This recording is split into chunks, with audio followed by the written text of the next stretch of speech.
सो hey guys, स्वागत है आप सभी का एक और नई वीडियो में। आज मैं आप सभी के लिए एक बार फिर से लेकर आ गया हूं कुछ बेहद ही ज्यादा खौफनाक कहानियां लेकर। अगर आप मेरे चैनल पे नए हो तो मेक श्योर कि आप इसे सब्सक्राइब करें, क्योंकि मैं आपके लिए ऐसी स्टोरीज लेकर आता रहता हूं। के साथ हम बढ़ते हैं आज की अपनी फर्स्ट स्टोरी की तरफ। को उन्हीं के शब्दों में जानते हैं आज जो घटना मैं आपके साथ शेयर करने जा रहा हूं।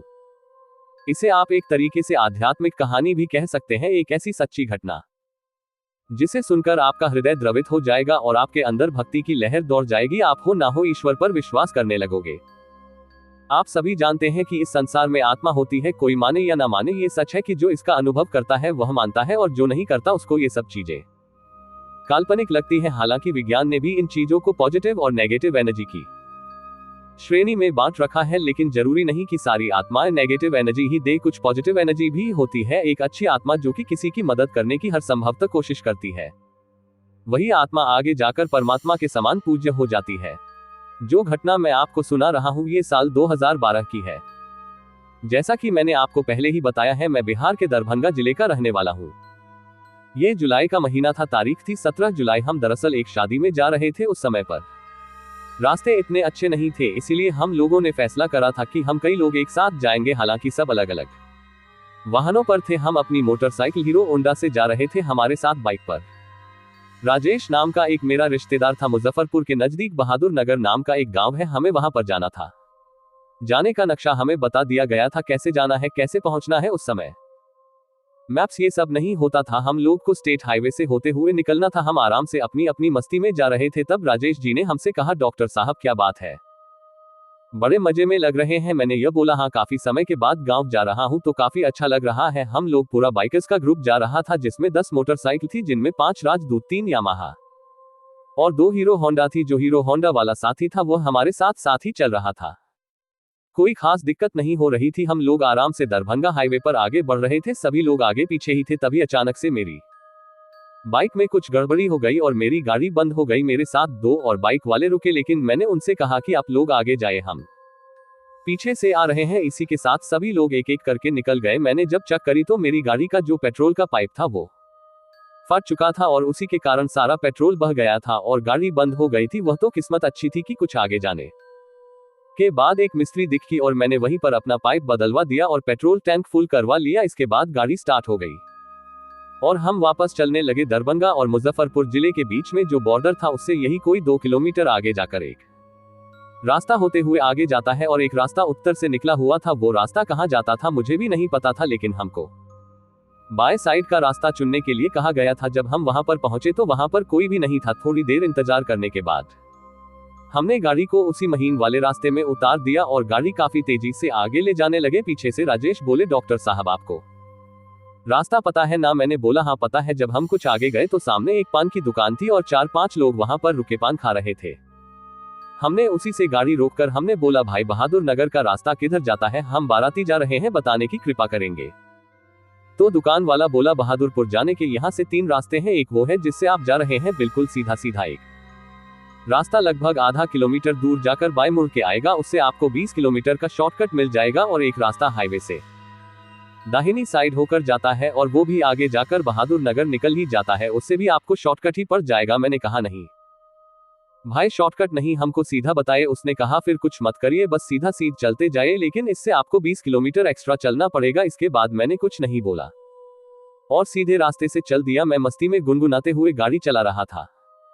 आधा किलोमीटर आगे जाने के बाद जब हम दूसरे रास्ते के मोड़ पर पहुंचे तो राजेश जी ने हमसे कहा, डॉक्टर साहब इसे ही होकर निकलते हैं ना, 20 किलोमीटर का रास्ता बच जाएगा और अगर हम लोग जल्दी नहीं पहुंचे तो वो लोग भी हमारा इंतजार कर रहे होंगे, बोलेंगे कि कहां रह गए। मैंने कहा, सीधा चलना रात्रि के समय अच्छा होता है और हम खोए नहीं, लेकिन शॉर्टकट का चक्कर में पड़ गए और अगर खो गए तो क्या होगा? राजेश ने कहा, कुछ नहीं होगा, चलिए हम हैं ना आपके साथ। हम भी उनकी बातों में आकर अब चून की बता बोल ही रहे थे तो हम भी आखिर उनकी बातों में आ ही गए। ऐसा नहीं था कि वो रास्ता खराब लग रहा था, गड़बड़ तो नहीं लग रहा था, काफी अच्छा था। बस समस्या यही थी कि उस रास्ते में हमें कोई बस्ती नजर नहीं आ रही थी। दूर दूर तक किसी गांव का कोई नामो निशान नहीं था।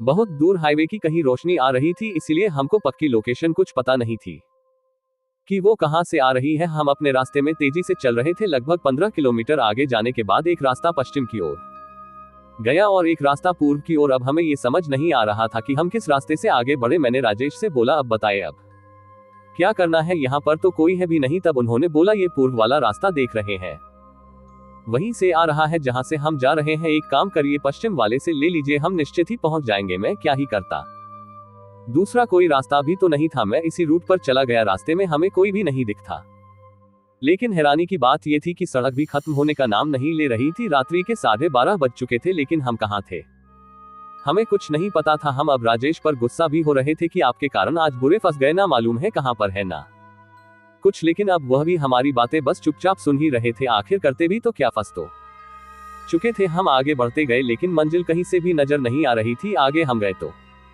देखा कि रास्ता नीचे को ढलका हुआ था। चिंता के कारण गाड़ी पर बैलेंस पड़ा नहीं और गाड़ी झलकती हुई ढलान की काफी नीचे चली गई, जिसके कारण गाड़ी आराम से गिर गई और हम लोग भी गिर गए। उठ करके हमने देखा तो हम लोग रोड से नीचे आ गए थे और रोड हमसे यही कोई 50 फीट ऊपर होगा। हम भी सोच पड़े कि यह इतनी गहरी ढलान थी, हमें पता भी नहीं चला। और सबसे बड़ी बात, हमें चोट भी नहीं आई थी। अब समझ में यह नहीं आया था कि तो करे क्या, गाड़ी को सीधा करके जैसे तैसे चलाने का 2 बार प्रयास किया, लेकिन असफल हो गए। चोट भी लग गई, इसलिए आगे प्रयास करना बंद कर दिया। जो गाड़ी नीचे गया था उसी ओर हम लोग आगे बढ़ने लगे। वहां से कच्चा रास्ता आगे बना हुआ था और उसी रास्ते पर हम दोनों चल दिए। बाइक आराम से जा रही थी और वो कच्चा रास्ता आगे जाकर एक पक्के रास्ते में मिल गया। हमें कोई समझ में नहीं आ रहा था कि क्या हो रहा है। ऐसा लग रहा था कि मानो किसी भूल भुलैया में कहीं फंस गए हैं। मैंने राजेश जी से कहा, आज बाराती बना दिया आपने, सब लोग खा रहे होंगे और हम पता नहीं कहां पर है, कौन सी दुनिया में थक हार कर। फिर गाड़ी को उसी जगह पर खड़ा करके हम इधर उधर देखने लगे कि आसपास कोई घर या सड़क है तो नहीं, कोई आदमी मिल जाता जिससे पूछ सकूं कि मैं इस समय कहां पर हूं। पर कोई नजर नहीं आ रहा था। थोड़ी देर में वहीं पर रुक गया क्योंकि काफी थक गया था मैं। थोड़ी ही देर हुई होगी कि एक छाया जैसी आकृति मुझे मेरी ओर बढ़ते हुए दिखी। देखने में किसी औरत की परछाई लग रही थी, लेकिन स्पष्ट नहीं बता सकते वो छाया मानो इतनी तेजी से हमारे साइड से निकली कि हम ये कंफर्म करना भूल गए कि वो औरत है या फिर आदमी। पर एक चीज जो मुझे अनुभव हुई वो ये कि जैसे ही वो मेरे साइड से निकली, मुझे इतनी गंदी बदबू आई कि मैंने तो अपनी नाक बंद कर ली। ऐसा लग रहा था कि मानो कोई जानवर बगल में मर गया हो। उस छाया के जाने के 10 मिनट बाद सब नॉर्मल हो गया। राजेश जी ने बोला, डॉक्टर साहब ये छाया जो गुजरी थी वो कोई आम इंसान नहीं था, पक्का कोई भूत था। मैं बिगड़ते हुए बोला, एक तो फंसा दिया आपने, अब डराने की कोशिश कर रहे हैं, चुपचाप बैठे रहिए, ज्यादा डराने की कोशिश करिएगा तो छोड़कर कहीं चले जाएंगे। अब हमने फिर से बाइक को स्टार्ट करा और आगे की तरफ बढ़ने लगे। कुछ दूरी पर आगे बढ़ने के बाद हम एक शमशान के आसपास आ गए थे। उसी के बगल में से यह रोड निकला हुआ था। शमशान के पास में एक बोर्ड लगा था जिस पर लिखा हुआ था बल्केश्वर शमशान और एक तीर बना हुआ था और आगे लिखा था लोहारनपुर। 5 किलोमीटर लोहारनपुर के बगल में ही बहादुर नगर था। यह देखकर हमें आखिर चिंता से मुक्ति मिली और हम उसी रास्ते से आगे बढ़ने लगे। लेकिन सबसे डरावनी चीज जो हमारे साथ हुई तब वो ये कि हम इस रास्ते से शमशान के साइड से बढ़े जा रहे थे, लेकिन लगभग 1 घंटा हो गया और हम देखते हैं कि वो शमशान खत्म हो ही नहीं रहा। लगभग 30 से 35 किलोमीटर आगे हम आ चुके थे, लेकिन ऐसा क्यों हो रहा था, ये सोचकर हमने राजेश जी से पूछा कि क्या हो रहा है। राजेश जी बोले, हमें भी समझ में नहीं आ रहा, यहाँ पे कुछ तो अनोखा घटना है। तभी हमें वही बदबू तेजी के साथ हमारे नाक में पड़ी जो कि पहले आई थी। बदबू इतनी तेज थी कि हमने एक बार फिर से बाइक रोक दी और नाक को बंद कर लिया। राजेश जी ने भी ऐसा ही किया। थोड़ी देर के बाद शमशान के अंदर से हम देखते हैं एक औरत निकलती है और उस औरत के मुंह से आग निकल रहा था और उसका नाक काफी बड़ा सा था। और सबसे डरावनी चीज, उसके बराबर में एक लाश जलती दिखाई दे रही थी। इस रोशनी में साफ साफ देखकर नजर आ रहा था कि वह क्या है। ये देखकर राजेश जी बेहोश हो गए और मैंने उनसे बोला, ये छलावा है और कुछ भी नहीं है। रात के समय छला, रात्रि के समय ऐसा छलावा दिखता रहता है, शायद कोई नौटंकी का शूटिंग चल रहा है। ऐसा करके हम लोग ने भरवा दिया कि काल्पनिक है। राजेश जी बोले, हाँ मुझे भी ऐसा ही लगता है। मैंने बस गाड़ी को स्टार्ट किया और गाड़ी स्टार्ट हो भी गई और हम आगे चलने लगे। हम इतनी देर से आगे बढ़े, लेकिन लाश और जल रही थी वह बिल्कुल वैसे की वैसे ही थी। मुझे ऐसा लग रहा था कि गाड़ी बस एक ही जगह पर घूमे जा रही है। मुझे अब इतना ज्यादा डर महसूस होने लगा कि उसने एक बार मेरी ओर देखा तो उसकी आंखें इतनी डरावनी लग रही थी कि मैंने अपनी आंखें बंद कर ली और मन ही मन बजरंग बली का ध्यान करने लगा। मैंने कहा, हे बजरंग बली, अब आप ही हम बचाए, आप बचाने वाले ही हैं। राजेश जी बहुत डर गए थे। मैंने तेज से गाड़ी का एक्सीलेटर दबाते हुए गाड़ी को बढ़ाया और इस बार गाड़ी आगे बढ़ी। हम तेजी से आसमान के बीच से उस किनारे आ गए। हम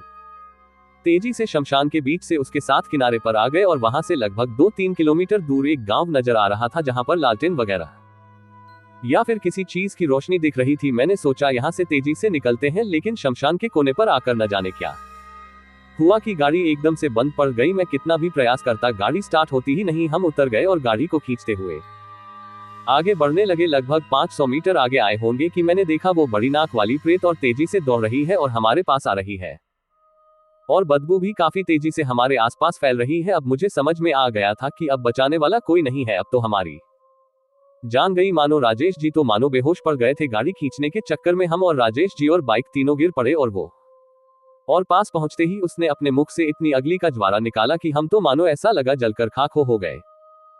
लेकिन इस समय एक ऐसी घटना हुई जिसने मेरे अंदर की श्रद्धा और भक्ति को जगा दिया। वो चुड़ैल हमको जलाने ही वाली थी कि अचानक कहीं से घोड़े के दौड़ने की आवाज आने लगी।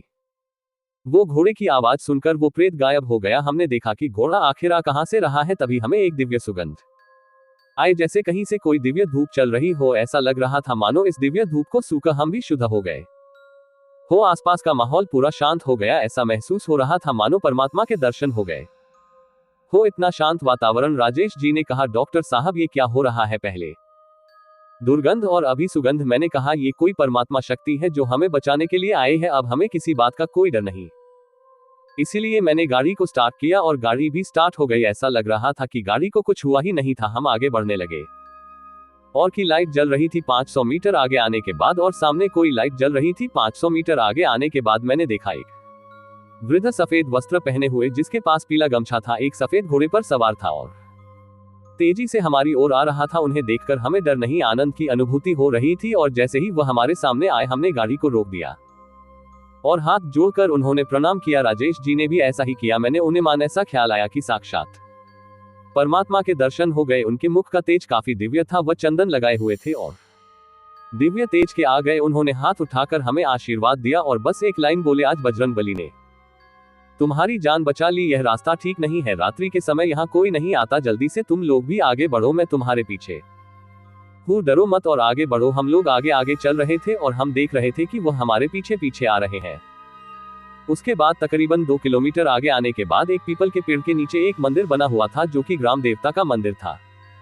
मंदिर के पास आकर हमने गाड़ी रोक के ग्राम देवता को प्रणाम किया। प्रणाम करते ही वह देव भी आ गए और उन्होंने हमसे कहा कि अब खतरा नहीं है, रात्रि में तू जब भी चलना हो रास्ते पर ही चलो। ऐसा कहकर वो एक दिव्य प्रकाश इस मंदिर के आसपास ही कहीं गायब हो गया। हम लोगों ने भी वहां से गाड़ी स्टार्ट करी और आगे बढ़ गए। लगभग 3 किलोमीटर आगे जाने के बाद एक गांव आया। वहां पर सभी लोग सोए हुए थे। रात्रि के 3 बजे बज रहे थे और आगे जाने पर कोई हमें मवेशी वाला दिख गया। वहां पर हमें 2 आदमी भी दिखे तो हमने उनसे पूछा, बहादुर नगर कितनी दूरी पर है? उन्होंने कहा 5 किलोमीटर आगे सीधा जाना है, केवल वही एक गांव आपको नजर आएगा। मैंने गाड़ी तुरंत आगे बढ़ा दी और फुल स्पीड में आगे चलने लगे। रास्ता भी अच्छा था और हम लोग 15 मिनट के अंदर ही बहादुर नगर पहुंच गए। वहां पर हम लोग घर के पास गए और हमने वहां पर एक आदमी से अपना पता पूछा। तब उन्होंने रास्ता बताया और हम लोग उस रास्ते से आगे चलने लगे। लगभग 1 किलोमीटर आगे जाने के बाद हम लोग आखिरकार बाराती के स्थान पर पहुंच गए। बाराती खाना खाने के लिए बैठे ही थे, नाश्ता वगैरह हो चुका था। मैं भी उन्हीं के साथ बैठ गया और खाना खाया। इसके बाद हम जल्दी सो गए। सुबह सुबह हमने गांव वालों को देव पुरुष वाली वह बात बताई। उन्होंने बताया कि वो वही ग्राम देवता थे जो कि उस रास्ते से आने वाले राहगीरों की रक्षा करते हैं। आपकी जान बच गई है, जाए कुछ दान कर्म करिए। इसके बाद हम सब लोग अपने घर के लिए निकल गए और लौटते वक्त सभी बाइक से एक साथ ही आए और कोई दिक्कत नहीं हुई। इस घटना ने हमारी आंखें हमेशा हमेशा के लिए खोल दी और हमें ईश्वर पर कभी ना टूटने वाला एक विश्वास दे गई। आप भी यदि किसी मुश्किल परिस्थिति में फंस जाए तो बस ईश्वर को याद करिएगा, वह आपकी सहायता करने अवश्य आएंगे।